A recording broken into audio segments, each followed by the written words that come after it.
बिस्मिल्लाहिर्रहमानिर्रहीम। अस्सलाम वालेकुम नाज़रीन, आप यूट्यूब चैनल देख रहे हैं। मैं इमरान खान। जैसा कि बहुत लंबे अरसे से हम आपको बता रहे हैं कि 27वीं आइनी तरमीम ज़रूर आएगी, क्योंकि 26वीं आइनी तरमीम में अहदाफ पूरे नहीं हुए थे। 26वीं आइनी तरमीम एक बुनियाद रखी गई थी ताकि 27वीं आइनी तरमीम में रुकावट ना आ सके। 26वीं आइनी तरमीम में पाकिस्तान की एस्टेब्लिशमेंट को कुछ सहारों की ज़रूरत थी, और वो सहारे फजल रहमान साहब जैसे लोग थे।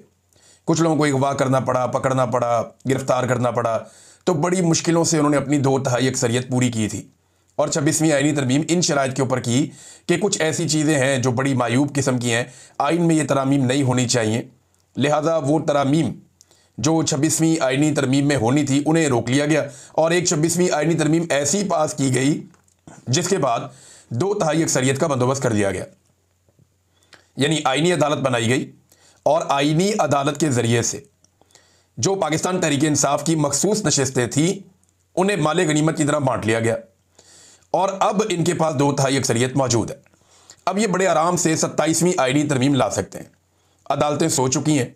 आइनी तरमीम को रोकने के लिए आइनी बेंच होता है, आइनी बेंच हुकूमत खुद बनाती है, लिहाजा सारा रास्ता साफ है। और अब 27वीं आइनी तरमीम, जैसा कि मैंने आपको चंद दिन पहले बताया, कि बिल्कुल आने वाली है, और कोशिश ये की जाएगी कि फील्ड मार्शल आसिम मुनीर साहब की एक्सटेंशन से पहले पहले या उनकी रिटायरमेंट की डेट से पहले पहले 27वीं आइनी तरमीम मंजूर कर ली जाए। अब ये 27वीं आइनी तरमीम है क्या? ये बिलावल जरदारी ने इसको ट्वीट कर दिया, और बिलावल जरदारी के ट्वीट के ज़रिए से ये 27वीं आइनी तरमीम पब्लिक के सामने आ गई। देखिए, नॉर्मली तो ये पता भी नहीं होता कि तरमीम करनी क्या है बेचारे अरकान को। उन्हें हुक्म दे दिया जाता है पार्टी रहनुमाओं की जानिब से कि आपने ये वोट करना है, वो बेचारे कर देते हैं। अब पीपल्स पार्टी जो है वो गोंगलुओं से मट्टी झाड़ती रहती है। और याद रखें कि 26वीं आइनी तरमीम में यही बिलावल जरदारी थे जिन्होंने 2 बातें की थी जो पाकिस्तान की तारीख का हिस्सा बन चुकी हैं। नंबर 1, डंडे वाली जमहूरियत। Number 2, brute majority. ये 2 चीज़ें आपने हमेशा याद रखनी है जब भी पाकिस्तान पीपल्स पार्टी 2 नंबरी करे या फ्रॉड करे, और वो ये कहे कि वो बहुत जमहूरी पॉलिटिकल पार्टी है, तो ये 2 चीज़ें आपने पाकिस्तान पीपल्स पार्टी को याद दिलानी है। Number 1, brute majority. नंबर 2, डंडे वाली जमहूरियत। ये दोनों चीज़ें बिलावल जरदारी की लाई हुई हैं। देखें, बिलावल जरदारी के जो नाना थे जुल्फ़िकार अली भुट्टो, उन्होंने आइन शिकनी के लिए मदद की थी अयूब खान की और याया खान की। वो उन आइन शिकनों के साथ जाकर खड़े हो गए। बाद में एक और डिक्टेटर ने उनको निशाने इबरत बना दिया, और तब से लेकर अब तक पीपल्स पार्टी जो है इसी बुनियाद पे जिंदा है। भुट्टो का खून ही नहीं धो पाई, ये दाग उतार ही नहीं पाई पाकिस्तान की एस्टेब्लिशमेंट। बहरहाल जुल्फ़िकार अली भुट्टो ने डिक्टेटर अयूब खान और याया खान के लिए काफ़ी मदद की थी आइन शिकनी में। नवाज शरीफ ने डिक्टेटर ज़िया-उल हक के लिए बेशुमार खिदमात सर अंजाम दी, बल्कि उनके इस दुनिया से जाने के बाद उनके मिशन को आगे बढ़ाने के यानी बेशर्मी की हद तक इन्होंने दावे किए थे नवाज शरीफ साहब ने। फिर काफ लीग ने और फजलुर रहमान वगैरह ने, इन सब लोगों ने, MMA ने, इन्होंने मिलकर मदद की डिक्टेटर परवेज़ मुशर्रफ की। एक मौका पर जो रेफरेंडम हो रहा था उसमें इमरान खान साहब ने भी परवेज़ मुशर्रफ की मदद की थी। बहरहाल अब ये तीनों जमातें, जिनमें पीपल्स पार्टी, PMLN और काफ लीग, ये मिलकर फील्ड मार्शल आसिम मुनीर साहब के लिए आइन में तरमीम कर रहे हैं। यानी ये उनकी ख्वाहिश एस्टेब्लिशमेंट ही जो चाहती है वही होता है पाकिस्तान में। तो बिलावल ने बताया कि ज़रा पहले आप ये देख लें। बिलावल ने कहा कि वज़ीर आज़म शहबाज शरीफ की क़यादत में मुस्लिम लीग नून का वफद सदर जरदारी और मुझसे मिलने आया था। चेयरमैन बिलावल जरदारी। मुस्लिम लीग नून के वफद ने 27वीं आइनी तरमीम की मंजूरी में पाकिस्तान पीपल्स पार्टी की हमायत मांगी, ये बिलावल ने कहा। लेकिन एक बात आप याद रखिएगा कि इनकी कोई जुर्रत नहीं है कि ये इनकार करें। ये थोड़ा सा ड्रामा करेंगे, 1-2 चीज़ें तब्दील करवाएंगे जो पहले से तय है। जो चीज़ें तब्दील होनी है वो पहले से तय है, छोटी मोटी चीज़ें वो ये तब्दील करवा लेंगे। जो बड़ी चीज़ें हैं, मेन चीज़ें, जो तरमीम इस वक्त मिलिट्री एस्टेब्लिशमेंट को चाहिए, वो ये करवा देंगे। बिलावल ने कहा कि ये जो 27वीं आइनी तरमीम है, इसमें आइनी अदालत का क़याम, यानी आइनी बेंच से काम नहीं बन रहा, अब आइनी अदालत ये बनाएंगे। एग्जीक्यूटिव मजिस्ट्रेट की बहाली और जजों के तबादले का इख्तियार शामिल है। फिर उसने कहा कि इसमें NFC में सूबाई हिस्से के तहफ़्फ़ुज़ का खात्मा और आर्टिकल 243 में तरमीम के नकात भी शामिल है। फिर बिलावल ने कहा जी इसके ऊपर हम एक मीटिंग करेंगे, एग्जीक्यूटिव कमेटी बैठेगी पीपल्स पार्टी की 6 नवंबर को, हम उसके अंदर जनाब बातचीत करेंगे और ताकि फैसला किया जा सके। अब ये तरमीम है क्या, ज़रा चंद चीज़ों पर आप गौर कर लें। नंबर 1 तो ये कहते हैं जनाब कि इन्होंने अब जजेस की जो ट्रांसफ़र पोस्टिंग का मामला था उसमें पहले जज की मर्जी की एक शिक रखी हुई थी।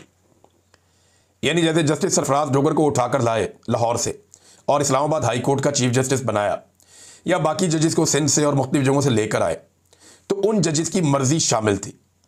लेकिन अब ये करना चाह रहे हैं कि बगैर जज की मर्जी के, जज के पास सिर्फ दो ऑप्शन होंगे, यानी एक हुकूमत ने ऑर्डर कर दिया कि ये जज अब जा रहा है जनाब फलां अदालत में, तो या तो वो जज उस ट्रांसफर को कबूल करेगा हाई कोर्ट का, या वो जज इस्तीफा देगा। इसके अलावा कोई और रास्ता नहीं। मिसाल के तौर पे इस्लामाबाद हाई कोर्ट में चंद जजों से इनको बड़ा सीरियस इशू है।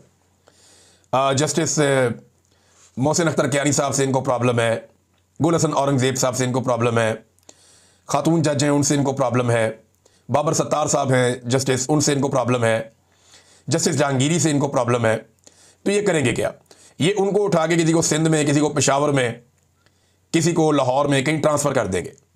अब वो जज जो है उसको सर फेंक के वहाँ पे जाना पड़ेगा, क्योंकि उसके पास दूसरा ऑप्शन ही नहीं है। लिहाजा ये फिर यहाँ पे अपनी मर्जी का जज लेकर आ जाएंगे इस्लामाबाद हाई कोर्ट में। तो एक तो ये इख्तियार कर रहे हैं हासिल, ताकि अदलिया को मुकम्मल तौर पे सरेंडर करवाया जा सके। फिर एक और चीज़ जो ये करने जा रहे हैं इसके अंदर, वो बड़ी इंपॉर्टेंट है, मजिस्ट्रेट, एग्जीक्यूटिव मजिस्ट्रेट लगाए जाएंगे। अब उससे क्या कुछ हासिल कर सकते हैं आप खुद इससे अंदाज़ा कर लीजिए। फिर आईनी अदालत भी बना दी जाएगी, ताकि जो मकासद पहले पूरे नहीं हो सके वो अब पूरे किए जा सके। उसमें यह भी बताया जा रहा है, कुछ लोग दावा कर रहे हैं कि जो आईनी अदालत का जज होगा उसकी उम्र की हद जो है, चीफ जस्टिस या जो उसका जज होगा उसकी उम्र की हद 70 साल तक ले जाएंगे, यानी वो ज़्यादा लंबे अरसे तक काम कर सकेगा। अभी क्योंकि कुछ जज बेचारे रिटायर होने वाले हैं ना, उन्होंने खिदमात बड़ी सर अंजाम दी हुई हैं, तो अब उन जजेस को जो है वो एक तोहफा दिया जाएगा कि जनाब मज़ीद आप चंद साल काम करें और आप अपनी खिदमत जारी रखें, आपकी रिटायरमेंट नहीं होने जा रही।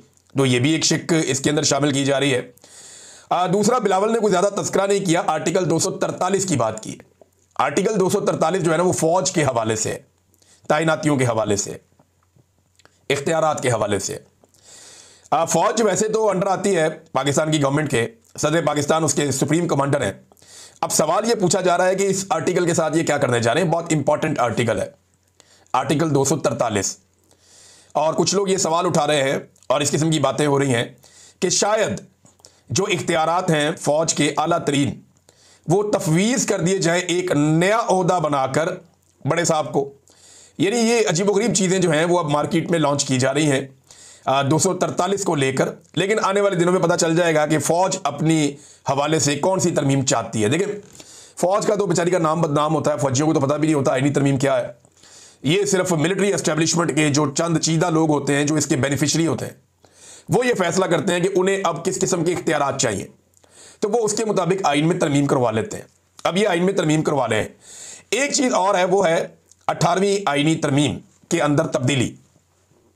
पीपल्स पार्टी ने गुज़िश्ता 20 साल में जो वाहिद कारनामा किया जिसके ऊपर वो सीना चौड़ा कर सकते हैं, वो उनकी 18वीं आइनी तरमीम है, जिसमें उन्होंने सूबाई खुद मुख्तारी दी थी और बहुत सारे इख्तियारात सूबों को दिलवाए थे ताकि सूबे अपनी आवाम की खिदमत कर सके।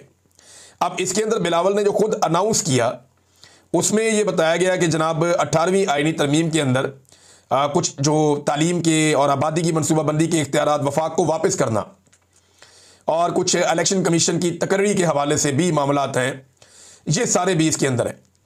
अब पीपल्स पार्टी अगर अपनी ही की हुई आइनी तरमीम को रिवर्स करती है, क्योंकि डे वन से एस्टेब्लिशमेंट को ये पसंद नहीं है, तो पीपल्स पार्टी के लिए बड़ा मुश्किल होगा। तो होगा क्या, मैं आपको बताता हूँ।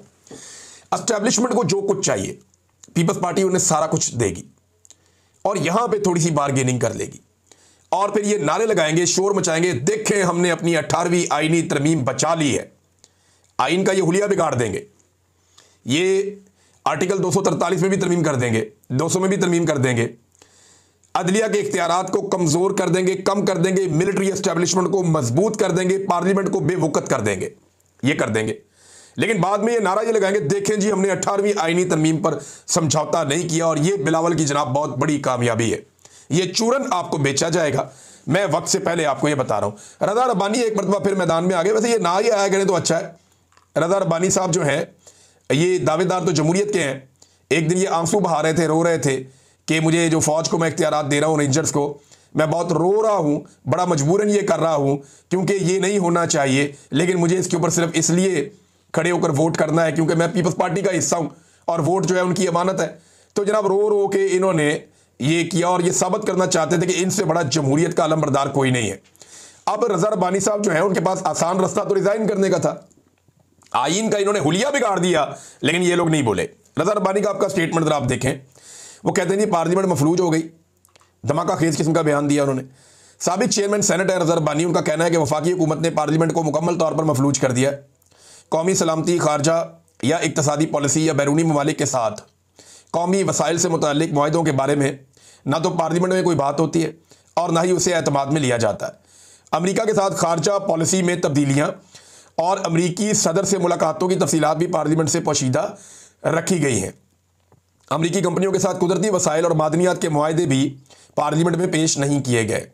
रज़ा रब्बानी ने मुतालबा किया कि पार्लियामेंट ऐसा कानून बनाए जिसके तहत तमाम बैरूनी मुआहदों की पार्लिमानी मंजूरी 3 माह के अंदर लाजमी हो ताकि वो मौसर हो सके। ये सवाल भी किया कि क्या पाकिस्तानी फ़ौजी गज़ा भेजे जाएंगे और इनका मैंडेट क्या होगा। वज़रा की तरफ से सिर्फ टीवी शोज़ और सोशल मीडिया पर मामला उठाया जा रहा है, पार्लियामेंट में नहीं। अफगानिस्तान की सूरत हाल नहायत संजीदा है जो अंदरूनी और बैरूनी सलामती दोनों पर असरअंदाज हो रही है। हुकूमत तीसरे फरीक के जरिए मुज़ाकरात कर रही है, वज़रा बयानात दे रहे हैं, मगर पार्लियामेंट खामोश है। पार्लियामेंट को अपना किरदार अदा करना होगा। ऐवानों के निगरानों को चाहिए कि हुकूमत को जवाबदेह बनाएं और पार्लियामेंट को कमज़ोर करने की इस सोची समझी कोशिश का नोटिस लें। रज़ा रब्बानी ने खबरदार किया कि अगर पार्लियामेंट नाकाम रही तो तारीख इसकी तबाही कलम के जरिए लिखेगी। देखिए रज़ा रब्बानी साहब, आप समझदार आदमी हैं। ये जितने लोग इस वक्त पार्लियामेंट में बैठे हैं इनमें लगभग 50% से ज़्यादा लोग वो हैं जो जाली फॉर्म 47 पे लाकर बिठाए गए हैं। हर एक के ऊपर किसी ना किसी ऑफिसर ने या मिलिट्री एस्टेब्लिशमेंट के किसी बंदे ने हर एक के ऊपर कोई ना कोई नवाजिश की हुई है और उसको इस बात का पता है कि मैं ये इलेक्शन हारा था, इमरान खान ये इलेक्शन जीता था, फलाने फौजी ने मेरे ऊपर एहसान किया और मैंने उसको गारंटी दी, उसके बाद मुझे ये फॉर्म 47 जारी कर दिया गया। जैसा कि नवाज शरीफ है, जैसा कि बिलावल है, जैसा कि बहुत सारे और लोग हैं, जैसा कि आसिफ अली जरदारी की साहबजादी इलेक्शन लड़ी और तमाम उनके मुखालिफ उम्मीदवारों को बिठा दिया गया।